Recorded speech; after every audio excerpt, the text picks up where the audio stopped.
മനസ്സ്, ഇപ്പൊ യങ്സ്റ്റേഴ്സിന്റെ മനസ്സാണ് ഇപ്പൊ കണ്ടത്. മലയാളിയുടെ മനസ്സ് ഇത്ര എങ്ങനെയാണ് മനസ്സിലാക്കുന്നതെന്ന് എന്റെ ഒരു ആവർത്തിച്ചുള്ള ചോദ്യമുണ്ട്. ഇതൊരിക്കലും സാർ ഉത്തരം പറഞ്ഞിട്ടില്ല. ആ ഒരു ചോദ്യത്തിന് ആദ്യം ഒരു ഉത്തരം പറയും.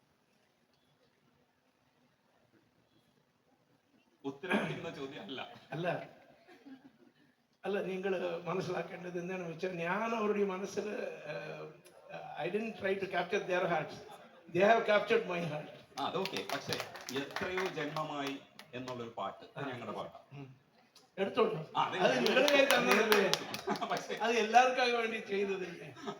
പക്ഷേ ആ പാട്ട് മലയാളിയുടെ മനസ്സറിഞ്ഞ് ഇതെങ്ങനെ ചെയ്തു എന്ന് ഞാൻ ആവർത്തിച്ച് ചോദിക്കുന്നുണ്ട്. പല പാട്ടും ചോദിച്ചു. അല്ല, നിങ്ങൾ ഈ എന്നെ സംബന്ധിച്ചിടത്തോളം, എൻ്റെ ഈണങ്ങളും സംഗീതത്തെ സംബന്ധിച്ചിടത്തോളം എല്ലാ ചോദ്യങ്ങളും കേൾക്കേണ്ടത് എന്നോടല്ല, അങ്ങനെ ഒന്ന് നോക്കിയിട്ട് കേൾക്കണം. അതിന്റെ ഉത്തരവ് കിട്ടിയാൽ 2 പ്രാവശ്യം സാറിന്റെ അടുത്ത് ആവർത്തിച്ച് ചോദിച്ച് പരാജയപ്പെട്ട ഒരാളാണ്. 2 ഇന്റർവ്യൂവിൽ ഞാൻ ചോദിച്ചു, ഈ ചോദ്യം ചോദിച്ചു, ഇതെങ്ങനെ ഞങ്ങളുടെ മനസ്സ് പഠിക്കണേന്ന് ചോദിച്ചു. സാറ് പറഞ്ഞിട്ടില്ല. അല്ല, ഞാൻ അത് നിങ്ങൾ മനസ്സിലാക്കേണ്ടത് എന്താണെന്ന് വെച്ചാൽ,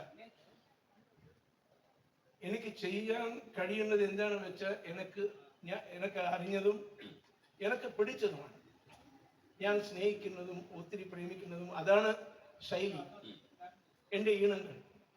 പിന്നെ എനിക്ക് എന്ത് പിടിക്കുമോ അതാണ് മലയാളികൾക്കും പിടിച്ചത്. ഈ സമ്മറിന്റെ ഒരു കാര്യം കൂടെ ചോദിച്ചോട്ടെ. ഇപ്പൊ ചൂളമടിച്ചു ചിത്ര ചേച്ചി കൊണ്ട് പാടിപ്പിച്ചപ്പോ എത്രയോ ജന്മമായി സുജാത ചേച്ചിയെ കൊണ്ടാണ് പാടിപ്പിച്ചത്. ഞങ്ങൾ വിചാരിച്ചിരുന്നത് അങ്ങനെയല്ല, പക്ഷെ 2ഉം സൂപ്പർ ഹിറ്റ് പാട്ടുകളാണ്. ഇതെങ്ങനെയാ സാറ് ഇതെങ്ങനെ തീരുമാനം എടുക്കുക? ഇല്ല, നിങ്ങൾ വിചാരിച്ചതുപോലെ ഞാൻ തീരുമാനം എടുത്തിട്ടില്ല, അതാണ്. Thank you sir.